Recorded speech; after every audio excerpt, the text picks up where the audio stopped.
आज मैं एक्सप्लेन करूंगा एक एडवेंचर सर्वाइवर मूवी जंगल को, जो 2017 में आई थी। अगर इसकी रेटिंग की बात करें तो इसे 6.7 आउट ऑफ 10 की शानदार रेटिंग मिली है। ये मूवी एक ट्रू स्टोरी पर बेस है जिसे ऑडियंस ने काफी पसंद किया है। So without wasting much time चलते हैं सीधा वीडियो की तरफ। मूवी की शुरुआत होती है 1981 में, जहां हम एक योशी गिंजबर्ग नाम के लड़के को देखते हैं। वो एक इजरायली है। योशी पहले इजराइल की आर्मी में था, लेकिन 3 साल बाद उसने आर्मी छोड़ दी। उसे एडवेंचर और ट्रैवल करना पसंद था, इसीलिए वो साउथ अमेरिका बोलिविया जाता है। अभी वो एक बोट में बैठा था जिसमें उसे एक खूबसूरत लड़की दिखाई देती है। अब थोड़ी देर बाद बोट वहां से निकलने लगती है, लेकिन थोड़ा आगे जाते ही किनारे पर एक लड़का बोट रोकने के लिए चिल्ला रहा था। तब योशी भी बोट चलाने वाले से किनारे पर वापस चलने कहता है ताकि उस बोट में आ जाए। बोट किनारे पर आती है और वो लड़का भी बोट में आ जाता है। उस लड़के का नाम मार्कस है। वो एक स्कूल टीचर था। मार्कस यहाँ घूमने आया है। बोट वापस लाने के लिए मार्कस योशी का शुक्रिया अदा करता है। फिर बोट वहाँ से निकल जाती है। वो दोनों बोट में काफी बातें करते हैं और अच्छे दोस्त बन जाते हैं। फिर वो लापे सिटी के बाहर एक इजराइल कम्युनिटी के साथ रुकते हैं। वहाँ बाकी ट्रैवलर्स और फोटोग्राफर भी थे।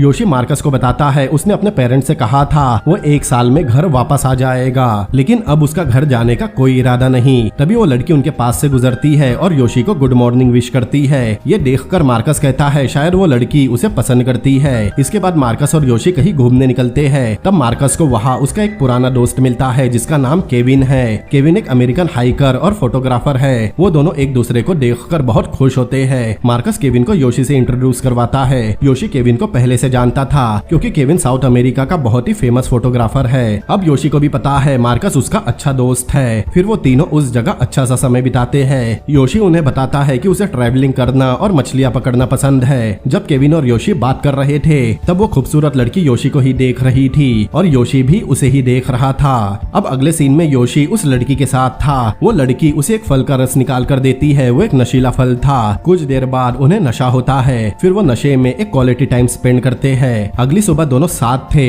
लड़की पूछती है क्या योशी के डैड को उसका ट्रैवलिंग करना पसंद है। योशी कहता है उसके को लगता है वो अपनी जिंदगी बर्बाद कर रहा है। अब 15 अक्टूबर 1981 का दिन आता है। केविन, मार्कस और योशी लापे सिटी घूमने जाते हैं, लेकिन योशी जब मार्केट में घूम रहा था तब एक आदमी उसका पीछा कर रहा था। योशी भी उसे नोटिस करता है। तब वो आदमी योशी से पूछता है क्या वो अमेरिकन है। योशी नो में जवाब देता है। उस आदमी का नाम काल है। फिर काल उसे जंगल के बारे में बताता है। वहाँ पहले कोई इंडियन ट्राइब रहती थी, लेकिन उन्हें वहाँ से भगा दिया गया। अब वो इंडियन ट्राइब जंगल के बहुत अंदर रहती है, जिन्हें अब तक किसी ने नहीं देखा, और वहाँ की नदी में सोना भी है। काल कहता है वो उसे वहाँ ले जा सकता है। ये सुनकर योशी बहुत एक्साइटेड होता है क्योंकि उसे इसी तरह के एडवेंचर पसंद थे। फिर योशी अपने दोस्तों को भी उसके साथ जंगल चलने कहता है, लेकिन वो मना कर देते हैं क्योंकि उन्हें काल की बातों पर भरोसा नहीं था, क्योंकि वो एक अजनबी है और उन्होंने पहले कभी उस इंडियन ट्राइब के बारे में नहीं सुना। लेकिन योशी के रिक्वेस्ट करने पर वो दोनों काल से मिलते हैं। काल उन्हें जंगल का नक्शा समझाता है और कहता है उनकी जंगल की ट्रिप 3 या 4 दिन की होगी। केविन कहता है उसने वहाँ कभी किसी इंडियन ट्राइब का नाम नहीं सुना। तब काल उसे एक फोटो दिखाता है जिसमें इंडियन ट्राइब के कुछ लोग थे। फिर वो काल से कहता है अगर वो इस तरह के इंडियन ट्राइब की फोटो ले पाया तो शायद उसे नेशनल ज्योग्राफी चैनल पर काम मिल सकता है। लेकिन काल उन्हें गाइड करने के बदले $50 लेगा और कुछ जरूरी सामान भी लेगा। लेकिन फिर भी मार्कस जंगल में जाने से मना कर रहा था, लेकिन केविन और योशी उसे मना लेते हैं। फिर वो चारों जंगल में जाने के लिए कुछ जरूरी सामान खरीदते हैं। उस सामान में योशी को टैबलेट्स की एक बोतल दिखाई देती है। वो काल से उन टैबलेट्स के बारे में पूछता है। काल कहता है वो लोग उस गोलियों को खाकर सुपरमैन जैसा फील करेंगे, मतलब वो गोलियां एनर्जी के लिए थी। फिर काल वहीं पर लगे एक मैप को देखकर कहता है ये सारे मैप गलत है और वो सिर्फ नदी को ही फॉलो करेंगे।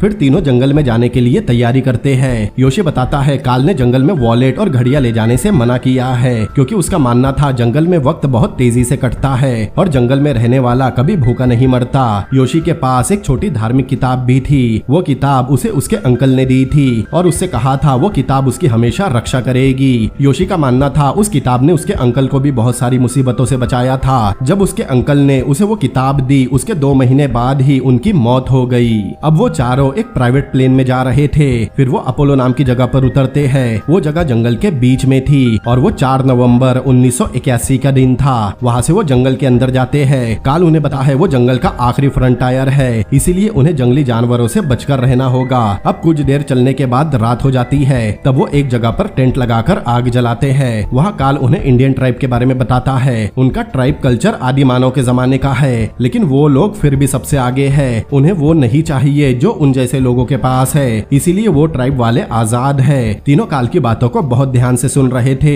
जिससे उनकी एक्साइटमेंट और बढ़ जाती है। थोड़ी देर बाद वो टेंट में सो रहे थे, लेकिन कुछ समय बाद जब मार्कस सो रहा था तब कोई चीज आकर उससे टकराती है, जिससे डरकर वो चिल्लाते हुए बाहर आता है, लेकिन वो बस एक कीड़ा था। मार्कस थोड़ा डरपोक किस्म का आदमी था, इसलिए सब उसका मजाक उड़ाते हैं। अब अगले दिन वो जंगल में आगे बढ़ रहे थे, तब काल कहता है उन्हें अपनी रफ्तार बढ़ानी होगी क्योंकि बारिश कभी भी हो सकती है। केविन कहता है लेकिन आसमान में एक भी बादल नहीं। तब रात में अचानक बारिश शुरू हो जाती है। तब केविन पूछता है उसे कैसे पता चला बारिश होने वाली है। तब काल कहता है उसे सब पता है।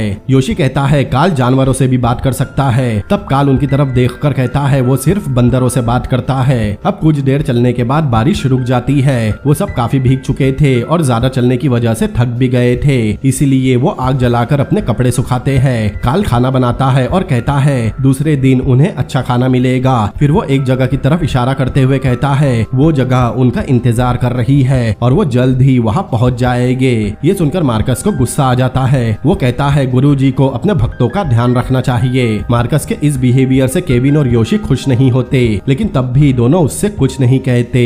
अगली सुबह वो उस जगह की तरफ बढ़ रहे थे जिसके बारे में काल ने उन्हें पिछली रात बताया था। वो तीनों चलते हुए काफी थक गए थे। तब काल आगे निकल जाता है क्योंकि काल हमेशा जंगल में जाता रहता है और उसे वहाँ की आदत थी। इस तरफ चलते हुए एक पेड़ की पत्तियों से योशी के नेक पर कट लग जाता है क्योंकि उसकी धार बहुत तेज थी। मार्कस कहता है उसके बैग में मेडिसिन है, लेकिन योशी कहता है उन्हें आगे बढ़ते रहना होगा। थोड़ा आगे जाने पर मार्कस वही रुक जाता है और काल को आवाज लगाता है। उसे लग रहा था काल उन्हें छोड़कर आगे चला गया और अब वो तीनों जंगल में भटक चुके हैं। केविन कहता है काल ने जिन लोगों के बारे में बताया था वो नदी के पास है और काल भी वही होगा। वो मार्कस को आगे चलने कहता है। यहाँ हमें साफ दिख रहा था मार्कस इस ट्रिप से खुश नहीं। उसके बिहेवियर में बदलाव आने लगा था। केविन और मार्कस की बहस होने लगती है, लेकिन तभी उन्हें कुछ आवाज सुनाई देती है। केविन मार्कस को शांत रहने कहता है, लेकिन मार्कस को लगता है केविन उसे चुप करवा रहा है। तब वो और जोर से चिल्लाने लगता है। तब योशी भी उसे शांत रहने कहता है। तब वो आवाज और तेज होने लगती है और झाड़ी भी हिलती है। तब वो तीनों बहुत डर जाते हैं। मार्कस उन दोनों को वापस चलने कहता है क्योंकि वो किसी जानवर की आवाज थी, लेकिन थोड़ी देर बाद उन्हें दिखाई देता है एक छोटा आदमी अपने साथ एक बड़ा सा सांड लेकर वहाँ से जा रहा है। वो उससे असारियामास नाम के गांव का पता पूछते हैं। वो आदमी उन्हें इशारे से बताता है गांव उस तरफ है, फिर वहाँ से चला जाता है। तब वो तीनों चैन की सांस लेते हैं और उस तरफ बढ़ते हैं। आगे जाने पर उन्हें काल भी मिल जाता है। योशी उससे कहता है अगली बार कहीं भी जाने से पहले वो उन्हें बता कर जाए। तब काल उन्हें ताना मारते हुए कहता है उसे नहीं पता था उसे उन तीनों का हाथ पकड़कर चलना होगा। वो लोग नदी तक पहुंच गए थे। तब उन्हें असारियामास गांव के कुछ लोग मिलते हैं। फिर वो लोग उन्हें अपने गांव में ले जाते हैं। वहाँ के लोग काल को पहले से जानते थे। वो चारों उस गांव में बहुत अच्छा टाइम स्पेंड करते हैं, लेकिन ज्यादा चलने की वजह से मार्कस के पैर में छाले आ गए थे। वो अपने पैरों को साफ कर रहा था। तब उस गांव के सारे लोग जिन्हें कुछ न कुछ चोट लगी थी वो सब मार्कस के पास इलाज करवाने आते हैं और मार्कस भी खुशी से उनकी मदद करता है। अब गांव में समय बिताने के बाद चारों जंगल में अपने सफर पर निकलते हैं। वो नदी में जाते हैं जहां उन्हें सोना भी मिलता है, जैसा काल ने उन्हें बताया था। फिर वो जंगल में आगे बढ़ते हैं। काल उन लोगों से कहता है जंगल की दुनिया बहुत संतुलित है, मुसीबत तो बस इंसान है। इंसान इस जंगल के लिए कोरोना जैसा है। इंसानों को तो गायब हो जाना चाहिए। कुछ दूर चलने के बाद काल को एक बंदर दिखाई देता है। तब काल उसे शूट करके नीचे गिराता है। फिर उसके पास जाकर उसे गन के बट से मार मार कर मार देता है। मार्कस से ये सब देखा नहीं जाता। वो काल पर चिल्लाने लगता है। तब काल कहता है जंगल में बुलेट वेस्ट नहीं करनी चाहिए और ये अब तक का सबसे अच्छा शिकार है। अब कुछ देर बाद रात हो जाती है। तब वो फिर से टेंट लगाते हैं। काल उस बंदर को आग पर भून रहा था। काल उस बंदर का मीट खाता है। फिर योशी और केविन देता है। पहले तो दोनों उस मीट को खाने के लिए हिचकिचा रहे थे, लेकिन फिर उन्हें वो मीट बहुत पसंद आता है। अब मार्कस को छोड़कर सब बंदर का मीट खा रहे थे। केविन और योशी उसे भी मीट खाने कहते हैं, लेकिन उस मीट को देखकर मार्कस को उल्टी आने लगती है। तब काल कहता है वो मार्कस के लिए चावल बना देगा और उन्हें आग को जलाए रखना होगा, क्योंकि इस इलाके में अगर बंदर है तो जैगवार भी जरूर होगा, क्योंकि जैगवार बंदरों का शिकार करता है।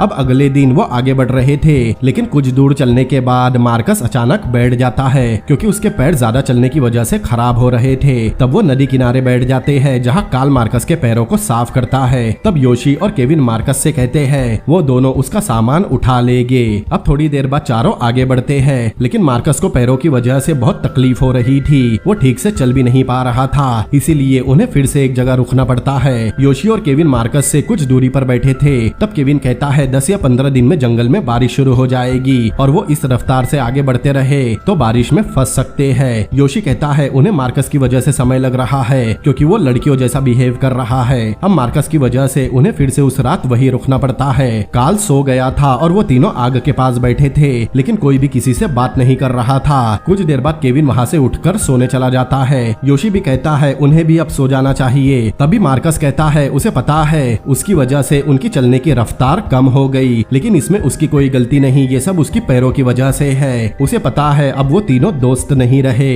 लेकिन योशी कहता है ऐसा कुछ नहीं है, उसे बस थोड़ा आराम करना चाहिए। ये कहकर योशी भी वहाँ से चला जाता है। तब मार्कस वहाँ अकेला बैठा रो रहा था। अगली सुबह मार्कस के पैरों की हालत और ज्यादा खराब हो चुकी थी। उन्हें शिको नाम की जगह पर जाना था, जहाँ वो इंडियन ट्राइब रहता है, लेकिन अब भी वो उन लोगों से 4 दिन की दूरी पर है। काल कहता है मार्कस ठीक से चल नहीं सकता, इसीलिए उन्हें लगभग 3 दिन यही रुकना होगा, फिर वापस असारियामास लौटना होगा। ये सुनकर योशी कहता है वो लोग मार्कस को उठाकर अपने साथ आगे ले जाएंगे, लेकिन काल कहता है ये पॉसिबल नहीं। मार्कस को उठाकर 4 दिन तक चलने में उनकी भी हालत खराब हो जाएगी, लेकिन योशी हार नहीं मानना चाहता था। तब काल कहता है वो अकेला जाकर उन ट्राइब को ढूंढेगा और उन्हें उन तीनों के पास लेकर आएगा, फिर सब उनके साथ उनके गांव जाएंगे। तब तक उन तीनों को यही जंगल में उसका इंतजार करना होगा, लेकिन केविन कहता है वो उन तीनों को अकेला छोड़कर कहीं नहीं जाएगा, या फिर उन्हें भी साथ लेकर चले, क्योंकि जंगल का रास्ता सिर्फ उसे पता है। तब काल कहता है अगर ऐसा है तो फिर सब मार्कस के ठीक होने तक यही रुकेंगे और उसके ठीक होते ही वापस असारियामास लौट जाएंगे, लेकिन योशी नहीं मानता और वापस जाने से मना करता है। मार्कस उन्हें कुछ दूरी पर बैठे देख रहा था। योशी कहता है इतनी दूर आने के बाद वो इंडियन ट्राइब से मिले बिना वापस नहीं जाएगा।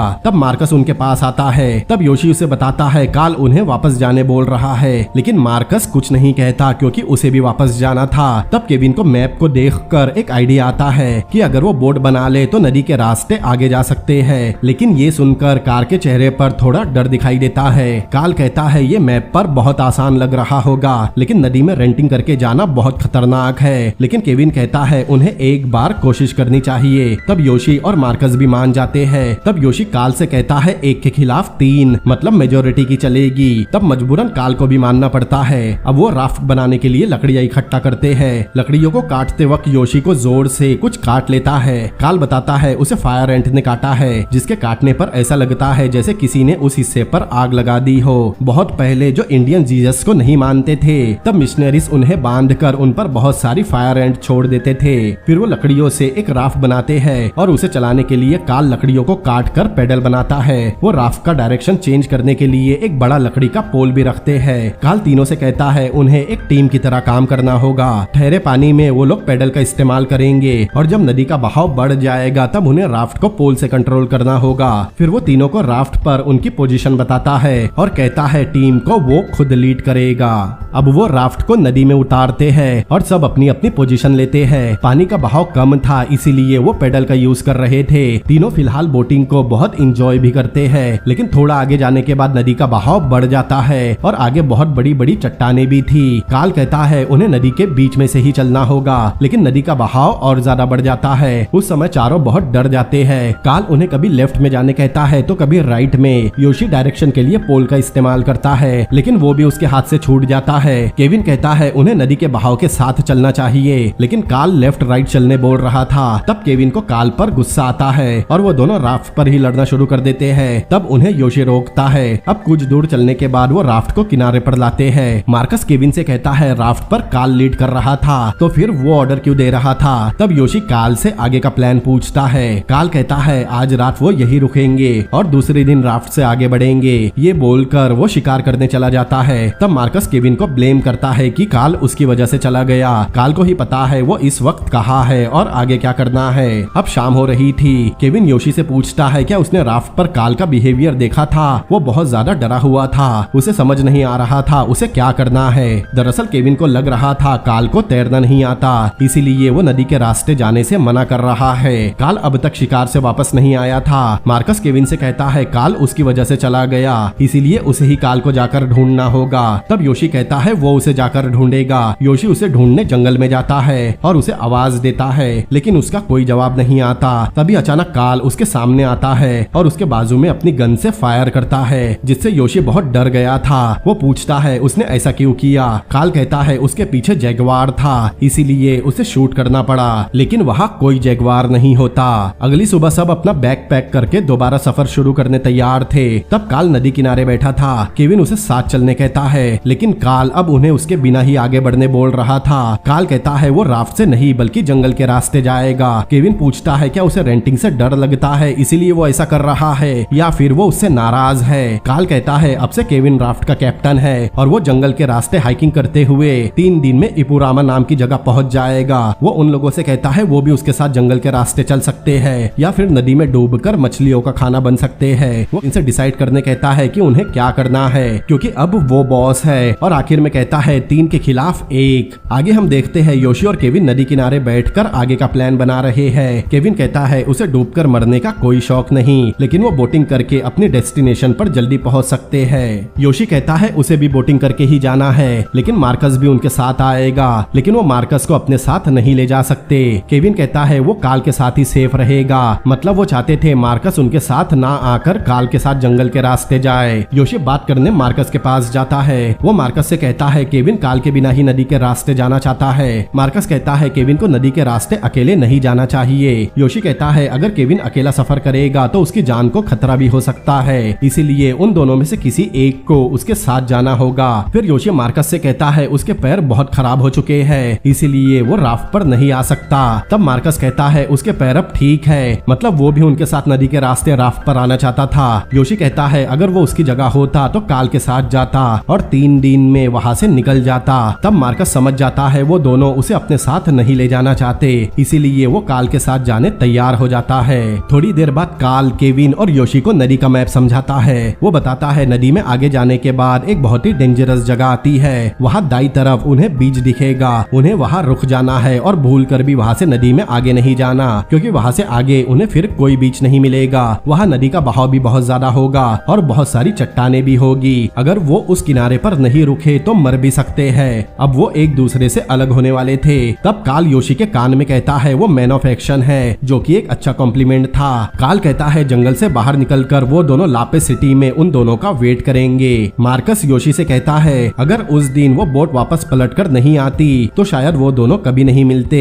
वो कहता है हॉस्टल पहुंचकर सब साथ में अच्छा खाना खाएंगे। ये कहकर वो योशी से गले मिलता है। योशी कहता है वो लोग लापेज में फिर से मिलेंगे और सब कुछ पहले के जैसा ठीक हो जाएगा। फिर मार्कस काल के साथ चला जाता है। इधर केविन और योशी भी अपना सफर शुरू करते हैं। अब कुछ दूर चलने के बाद शाम होती है। योशी कहता है उन्हें किनारे पर रुककर रात गुजारनी चाहिए, लेकिन केविन कहता है रात होने में अभी भी 1 घंटा बचा है। अब कुछ दूर चलने के बाद नदी का बहाव बढ़ने लगता है। जिस जगह के बारे में काल ने उन्हें बताया था ये वही जगह थी। केविन योशी से पैडल चलाने कहता है। उन्हें बीच भी दिख जाता है। वो राफ्ट को बीच की तरफ मोड़ने की कोशिश कर रहे थे, लेकिन पानी का बहाव बहुत ज्यादा था, इसीलिए वो राफ्ट को रोक नहीं पाते और राफ्ट नदी में आगे बढ़ जाती है। अब नदी का बहाव भी बहुत ज्यादा बढ़ गया था। राफ्ट उनके कंट्रोल से बाहर हो चुकी थी। तभी नदी के बीच में एक बड़ी चट्टान आती है और उनकी राफ्ट उस चट्टान पर फंस जाती है। केविन योशी से कहता है वो तैरकर किनारे पर जाएगा। फिर योशी के लिए पेड़ की छाल की रस्सी फेंकेगा ताकि रस्सी के जरिए योशी किनारे पर आ सके, लेकिन योशी उसे किनारे पर जाने से मना कर रहा था, क्योंकि उसे लगता है केविन किनारे पर जाने से पहले नदी के बहाव में बह सकता है। केविन कहता है अगर वो ऐसा नहीं करेगा तो दोनों ही मारे जाएंगे। इतना बोलकर केविन पानी में कूद जाता है और कुछ ही देर बाद तैरकर केविन किनारे तक पहुंच गया था। किनारे पर जाने के बाद वो योशी को मशाटे मतलब बड़ा वाला चाकू देने कहता है, जो अलग होते वक्त काल ने उन्हें दिया था। लेकिन तभी अचानक एक बड़ी सी लहर आकर राफ्ट से टकराती है और योशी पानी में बह जाता है। केविन योशी को बस पानी में बहता हुआ देख रहा था। वो कुछ नहीं कर सकता था, लेकिन योशी की किस्मत अच्छी होती है, क्योंकि कुछ देर पानी में बहने के बाद वो एक पत्थर को पकड़ लेता है। वहाँ नदी का बहाव भी थोड़ा कम था, जिसकी वजह से वो तैरकर किनारे पर आता है। अब योशी जंगल में नदी के किनारे बिल्कुल अकेला था। वो चट्टानों की मदद से ऊपर चढ़ता है और जंगल में आ जाता है। ऊपर जाने के बाद वो केविन को पुकारता है, लेकिन वो केविन से बहुत दूर आ गया था।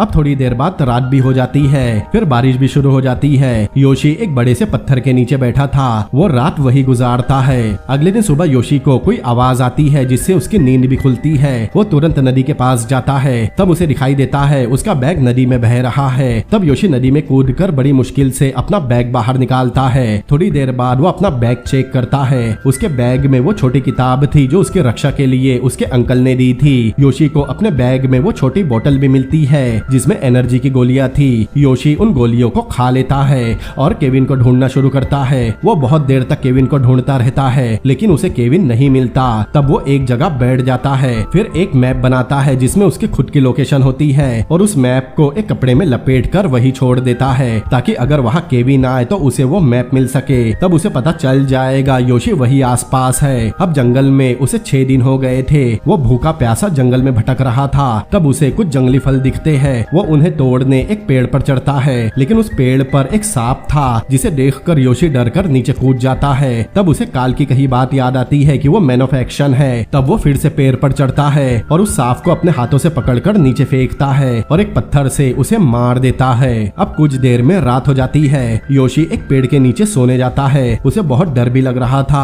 क्योंकि जंगल में जंगली जानवर थे। योशी की नींद लग जाती है और वो एक सपना देखता है जिसमें वो एक रेस्टोरेंट में बर्गर खा रहा था लेकिन रेस्टोरेंट में उसे बहुत बड़ा सांड दिखाई देता है। तब उसे किसी जानवर के चिल्लाने की आवाज आती है और उसकी नींद भी खुल जाती है। अगली सुबह योशी मैप देखता है और खुद से ही कहता है कि यूरोपिया गांव के लोग उसे बचाने आएंगे। उसे बस बिना रुके चलते रहना होगा। उसके पास स्टील का एक बड़ा सा कप था जिसमें वो अपने सर को देखता है। दरअसल एक तरफ से उसका सिर फूल रहा था। जब वो फूले हुए हिस्से को हाथ लगाता है तब उसमें हलचल होती है। तब योशी को समझ में आता है उसमें कोई कीड़ा है। अब रात में जब वो सो रहा था तब उसे किसी की आवाज आती है। उसे लगता है वो केविन है लेकिन वहाँ उसे मार्कस दिखाई देता है। योशी तुरंत मार्कस की तरफ टॉर्च करता है लेकिन मार्कस गायब हो चुका था। दरअसल ये योशी का वहम था। अब जैसे ही योशी सोने जाता है उसे कुछ हलचल सुनाई देती है। वो टॉर्च ऑन करके चेक करता है तब उसे एक जैगवार दिखाई देता है। जैगवार उसका शिकार करने वहाँ आया था लेकिन योशी के पास लाइटर और एक स्प्रे था। वो लाइटर जलाकर जैगवार पर स्प्रे करता है जिसकी वजह से बहुत ज्यादा आग की लपटें बनती है। तब आग से डर कर जैगवार वहाँ से भाग जाता है। अगली सुबह जब योशी जागता है तब उसके सिर में बहुत दर्द हो रहा था। तब योशी अपनी स्किन काट कर उस कीड़े को बाहर निकालने की कोशिश करता है। पहले तो उससे नहीं होता लेकिन दूसरी बार में वो उस कीड़े को पकड़कर बाहर निकालता है। वो कीड़ा उसके सिर में रहते हुए बहुत बड़ा हो चुका था। फिर योशी उस जख्म को दबाकर वहाँ का गंदा खून भी बाहर निकालता है। फिर थोड़ी देर बाद वो आगे बढ़ रहा था तब उसे एक आधा कटा हुआ पेड़ दिखाई देता है। मतलब यहाँ आसपास जरूर दूसरा इंसान होगा।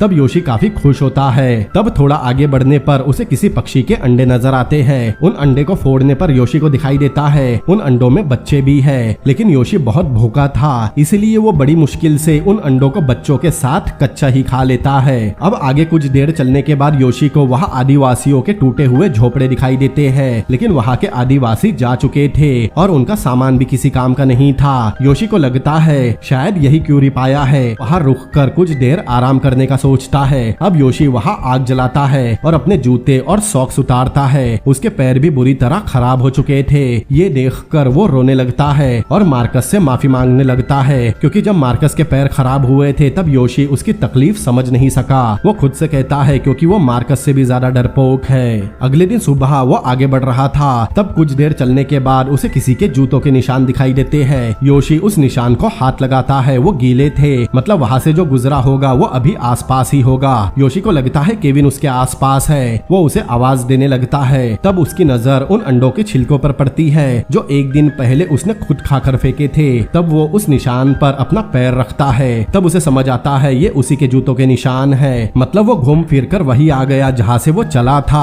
तब उसे बहुत गुस्सा आता है। फिर उसे अपने पिता की कही बात याद आती है। उसके पिता उसे यूनिवर्सिटी में लॉ की पढ़ाई करने बोल रहे थे लेकिन उसे ट्रैवल करना पसंद था। उसके पिता कहते हैं अगर उसे पढ़ाई नहीं करनी तो उसे एक भी पैसा नहीं मिलेगा। योशी कहता है उसे उनके पैसे नहीं चाहिए। तब उसके पिता नाराज होकर वहाँ से चले जाते हैं। आगे हम देखते हैं योशी बहुत उदास बैठा है। तब उसे काल की बात याद आती है। अलग होने से पहले उसने कहा था हमेशा नदी के पास ही रहना। अब उसे जंगल में पूरे 14 दिन हो चुके थे। वो नदी की तरफ जाने लगता है। तभी बादल गरजते हैं। वो फिर भी चलना जारी रखता है। तब बहुत तेज बारिश शुरू होती है। अब कुछ दूर चलने के बाद वो नदी किनारे पहुंचकर एक चट्टान के नीचे बैठता है। फिर अपने बैग से उस धार्मिक किताब को निकाल कर अपने पास रख लेता है। फिर वही बारिश में सो जाता है। तब वो सपना देखता है जिसमें वो एक पार्टी में जुआ खेल रहा था वहाँ उसे एक आदमी कहता है वो उसे जानता है कि योशी कभी हार नहीं मानता, तब वो जुए की बाजी जीत जाता है। वहाँ उसे वो खूबसूरत लड़की भी दिखती है जो उसे शुरुआत में मिली थी। वो उसे एक कमरे में ले जाती है जहाँ उसे बहुत सारा खाना दिखाई देता है। योशी उसे उठाकर खा ही रहा था, तभी वो लड़की उसे अपने पास बुलाती है। वो दोनों यामाकाटा करने वाले थे, लेकिन तभी वो लड़की योशी पर ड्रिंक गिराने लगती है और तभी योशी की नींद भी खुलती है। वो देखता है जहाँ वो सोया था वहाँ बहुत सारा पानी भर गया है। तब योशी वहाँ से भाग जाता है। दरअसल योशी जो सपने देख रहा था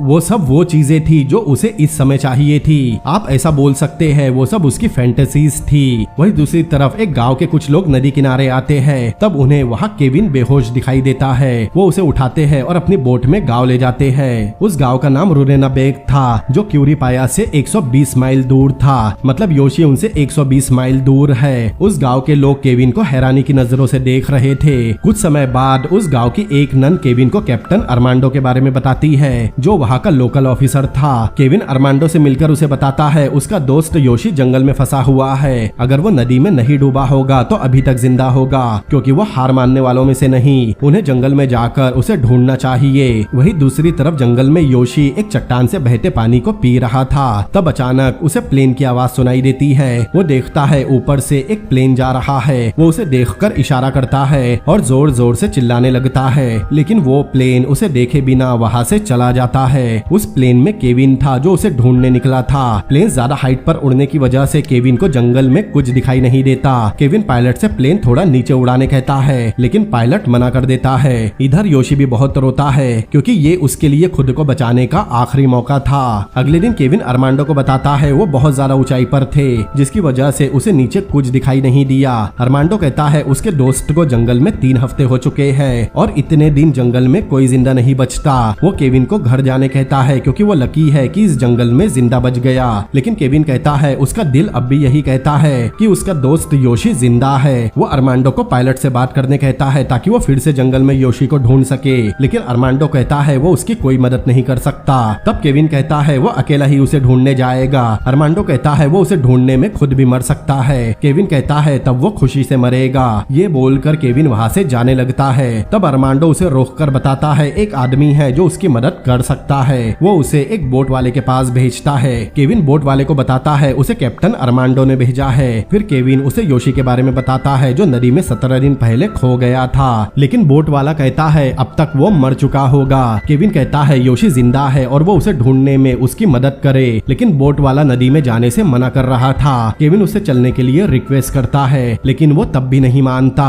फिर केविन उससे उसकी बोट की कीमत पूछता है। बोट वाला ये बात सुनकर उसकी तरफ देखकर हंसने लगता है। पहले तो उसे लगता है केविन मजाक कर रहा है, लेकिन केविन बिल्कुल सीरियस था। तब उस बोट वाले को समझ आता है केविन योशी को ढूंढने जरूर जाएगा। तब वो मान जाता है। फिर दोनों योशी को ढूंढने निकलते हैं। अगली सुबह हम देखते हैं योशी को किसी के रोने की आवाज आती है। वो उठकर देखता है तो वहाँ एक आदिवासी लड़की बैठकर रो रही थी। योशी को देखकर वो लड़की भागने लगती है। योशी उसे रोकता है और कहते वो उसे कोई नुकसान नहीं पहुँचाएगा, वो जंगल में भटक गया है। दरअसल वो आदिवासी लड़की भी भटक गई थी। योशी बहुत दिनों बाद किसी इंसान को देख रहा था। उस लड़की को इंग्लिश नहीं आती थी, इसीलिए वो उस लड़की को अपने साथ रख लेता है। जब रात होती है योशी कहता है उसे डरने की जरूरत नहीं, सुबह तक सब कुछ ठीक हो जाएगा। वो एक पेड़ के नीचे उसे पत्तियों का बिस्तर बनाकर सुलाता है और कहता है वो उसे प्रोटेक्ट करेगा। फिर वो उसके हाथ को टच करके चेक करता है कि वो असली है या नहीं, या फिर वो बस सपना देख रहा है। वो लड़की सो जाती है और योशी उसके पास बैठ जाता है। अगली सुबह दोनों अपना सफर शुरू करते हैं। योशी कहता है उन्हें रुरेनाबेक की तरफ बढ़ते रहना होगा और साथ में प्लेन पर भी नजर रखनी होगी। योशी बहुत दिनों से भूखा था, इसी वजह से वो बहुत कमजोर भी हो गया था। वो एक लकड़ी के सहारे चल रहा था। कुछ दूर चलने के बाद उसे एक जंगली फल मिलता है। योशी उसे उठाता है और उस लड़की को खिलाने लगता है, लेकिन वो लड़की फल खाने से मना करती है। तब योशी जबरदस्ती उसे खिलाने की कोशिश करता है। फिर अचानक उस पर चिल्लाने लगता है। फिर अचानक वो उस लड़की से माफी मांगने लगता है। अब रात भी हो चुकी थी। वो कहता है उन्हें अब आराम करना चाहिए। योशी उसे अपने हाथ पर सोने कहता है ताकि वो दोनों एक दूसरे को ठंड से बचा सके। वो कहता है ईश्वर उनके साथ है और उनकी हिफाजत कर रहा है। वो लड़की उसके हाथ पर सिर रखकर सो जाती है। योशी उसे दिलासा दे रहा था, लेकिन कुछ देर बाद जब कैमरा जूम आउट होता है तब हमें दिखाई देता है वहाँ कोई लड़की नहीं, बल्कि ये सब योशी बस इमेजिन कर रहा था। तब योशी भी देखता है वहाँ कोई लड़की नहीं है। दरअसल जंगल में इतने इतने दिन अकेले रहने की वजह से योशी की दिमागी हालत बिगड़ती जा रही थी। धीरे धीरे भूख की वजह से उसका मानसिक संतुलन और ज्यादा खराब होता जा रहा था। अब अगले दिन कुछ दूर चलने के बाद योशी दलदल में फंस जाता है। उसकी धार्मिक किताब भी दलदल में गिर जाती है, जिसके लिए योशी हाथ आगे बढ़ाता है, लेकिन वो दलदल में और अंदर जाने लगता है। वो जितना ज्यादा हिलता है उतना ही धंसता जाता है। तब सबसे पहले वो खुद को शांत करके याद करता है कि उसके अंकल जिन्होंने उसे वो किताब दी थी वो उसके लिए प्रे कर रहे हैं। फिर उसे वो किताब देकर जिंदा वापस लौटने बोल रहे हैं। फिर योशी अपने आसपास देखता है, तब उसे एक टहनी दिखाई देती है। वो उसे पकड़कर धीरे धीरे खुद को दलदल से बाहर निकालता है। वो लगातार प्रे कर रहा था वो टहनी ना टूटे। थोड़ी देर बाद वो तो दलदल से निकल गया था, लेकिन उसकी किताब और बैग दलदल में ही रह जाते हैं। योशी में अब इतनी भी ताकत नहीं थी कि वो ठीक से चल सके। उसकी हालत बहुत खराब थी। तब योशी को एक पेड़ दिखाई देता है जिस पर बहुत सारी फायर एंट थी। योशी हिम्मत करके उस पेड़ के पास जाकर अपनी शर्ट उतारता है। फिर हिम्मत करके उस पेड़ को हिलाता है, जिससे बहुत सारी फायर एंट उसके शरीर पर गिरकर काटने लगती है। योशी को बहुत ज्यादा जलन होने लगती है, जिससे उसका एड्रेनालाइन बढ़ जाता है, जिससे वो भागने लगता है। योशी ने ऐसा इसीलिए किया था ताकि वो नदी की तरफ जा सके, और होता भी ऐसा ही है। योशी भागते हुए नदी के किनारे तक पहुंच जाता है। वो रात होने तक वही आराम करता है और फिर उठकर कुछ लकड़ियों से नदी के किनारे वाई का साइन बनाता है, ताकि वहां से कोई भी गुजरने वाला साइन देखकर उसकी मदद कर सके। कुछ देर बाद योशी को वहां एक कछुआ नजर आता है। योशी उसे मारने के लिए पत्थर उठाता है ताकि वो उसे मारकर खा सके, लेकिन योशी उस कछुए को मार नहीं पाता। वो बहुत भूखा था, लेकिन फिर भी उस कछुए को जाने देता है। अब योशी बचने की उम्मीद छोड़ चुका था। वो आसमान की तरफ देखकर अपने दोनों हाथ ऊपर करता है और वहां एक बड़े से पत्थर के पीछे सो जाता है। योशी को जंगल में अब 19 दिन हो चुके थे। अब अगले दिन केविन उसे ढूंढते हुए उसी किनारे पर पहुंचता है, लेकिन बोट वाला आगे जाने से मना कर रहा था क्योंकि आगे बहुत ज्यादा खतरा था। वो केविन को यहीं से वापस लौटने कहता है। तब केविन बहुत निराश होता है क्योंकि योशी उसका बहुत अच्छा दोस्त था। इधर योशी उसी किनारे पर एक बड़े से पत्थर के पीछे सोया था क्योंकि वो बहुत कमजोर हो चुका था। बोट वाला केविन से कहता है उसने अपने दोस्त को ढूंढने के लिए बहुत अच्छी कोशिश की। फिर दोनों जाने के लिए बोट को पलटाने लगते हैं। तब केविन का पैर उन लकड़ियों पर पड़ता है जो योशी ने साइन बनाने के लिए वहां इकट्ठा की थी, लेकिन तब भी केविन का ध्यान उस साइन पर नहीं जाता। लेकिन तभी योशी की नींद खुलती है और उसे वो आदिवासी लड़की दिखाई देती है जो उसे उठने बोल रही थी। योशी उसे वहां से जाने कहता है। तब वो लड़की गायब हो जाती है। फिर योशी को किसी की आवाज आती है। वो उठकर देखता है, तब केविन वहां से जा रहा होता है। योशी उसे रुकने कहता है, लेकिन कमजोरी की वजह से उसकी आवाज बहुत धीरे निकलती है। योशी रेंगते हुए आगे बढ़ता है और बड़ी मुश्किल से खड़ा होता है, लेकिन योशी केविन को आवाज नहीं दे पा रहा था। वो बस खड़े होकर उसे जाते हुए देख रहा था। लेकिन कुछ दूर जाने के बाद खुशकिस्मती से केविन की नजर उसी किनारे पर पड़ती है जहाँ से वो अभी अभी निकला था। तब उसे वहाँ योशी दिखाई देता है। केविन उसे देखकर जोर से चिल्लाता है। तब योशी उसे देखकर रोने लगता है। केविन तुरंत बोट वाले को वापस उस किनारे पर जाने कहता है। बोट किनारे पर पहुँचती है। केविन जल्दी से भागकर योशी को गले लगा लेता है। योशी उससे गले लगकर बहुत रोता है और उसका शुक्रिया अदा करता है क्योंकि योशी ने जीने की सारी उम्मीद छोड़ दी थी। फिर बोट वाला और केविन मिलकर योशी को उठाकर बोट में बैठाते हैं। बोट में जाने के बाद योशी उस किनारे की तरफ देखता है जहाँ वो लगभग मरने वाला था। कुछ देर बाद तीनों वापस रुरानाबेक गांव आते हैं। गांव के सारे लोग उसे देखकर बहुत हैरान हो रहे थे क्योंकि इतने दिनों तक जंगल में कोई भी जिंदा नहीं बच पाता। योशी की हिम्मत और जीने की चाह ने उसे अब तक जिंदा रखा था। वो लोग योशी को बैठाते हैं। योशी केविन से कहता है उसने उसकी जान बचाई। तब केविन भी कहता है उसने भी उसकी जान बचाई थी। तब योशी के पास एक बच्ची आती है और उसे एक फूल देती है। सारे गांव वाले योशी के पास जमा होते हैं और ईश्वर का शुक्रिया अदा करते हैं कि ईश्वर ने उसे बचा लिया। मूवी के आखिर में बताया जाता है योशी और केविन वापस लापेज सिटी गए क्योंकि अलग होते समय काल ने कहा था वो 3 दिन में वहाँ पहुँच जाएंगे और उन्हें लापेज में ही मिलेंगे, लेकिन वहाँ उन्हें पता चला मार्कस और काल जंगल से कभी वापस ही नहीं लौटे। केविन उन्हें कई हफ्तों तक ढूंढता रहा, लेकिन वो दोनों उसे दोबारा कभी नहीं दिखे। बाद में पता चला काल एक मुजरिम था जिसकी तलाश पुलिस को बहुत पहले से थी। काल इससे पहले भी बहुत से लोगों को जंगल में लेकर गया था। वहाँ कभी कोई इंडियन ट्राइब थी ही नहीं जैसा काल ने उन्हें बताया था। आज तक पता नहीं चला कि उसने योशी को ही क्यों चुना था और वो उन्हें जंगल में लेकर क्यों गया था। फिर हमें योशी की ओरिजिनल फोटो दिखाई जाती है जो उसके रेस्क्यू के बाद निकाली गई थी। फिर हमें केविन, उस बोट वाले और योशी की तस्वीर दिखाई जाती है जो रेस्क्यू के 2 दिन बाद की थी, जो 1981 में बेनी रिवर के पास निकाली निकाली गई थी। फिर हमें केविन और मार्कस की बोलीविया 1981 की हाइकिंग के दौरान की फोटो दिखाई जाती है। फिर आखिर में हम काल की बहुत पुरानी तस्वीर देखते हैं। फिर हमें बताया जाता है फिर केविन अपनी लाइफ में आगे बढ़ गया। उसने फोटोग्राफी और एडवेंचर का पैशन ही फॉलो किया और बाद में इजराइल में सेटल हो गया। अब वो अपनी बीवी और 2 बच्चों के साथ वही रहता है। हाल ही में उसने एक बुक भी लिखी जिसमें उसने रेस्क्यू अटेम्प्ट और जंगल का एक्सपीरियंस शेयर किया है। वह योशी 10 साल बाद जंगल में वापस गया और उसी नदी के किनारे अपना घर बनाया जिस नदी में उसकी जान जाने वाली थी। उसने वहाँ एक इको लॉज बनाया और आगे भी उसने अपना एडवेंचर और ट्रैवलिंग जारी रखी। तो दोस्तों कैसी लगी आपको ये मूवी मुझे कमेंट करके जरूर बताएं। अगर ये वीडियो आपको पसंद आया हो तो इस वीडियो को लाइक करें, अपने दोस्तों के साथ शेयर करें।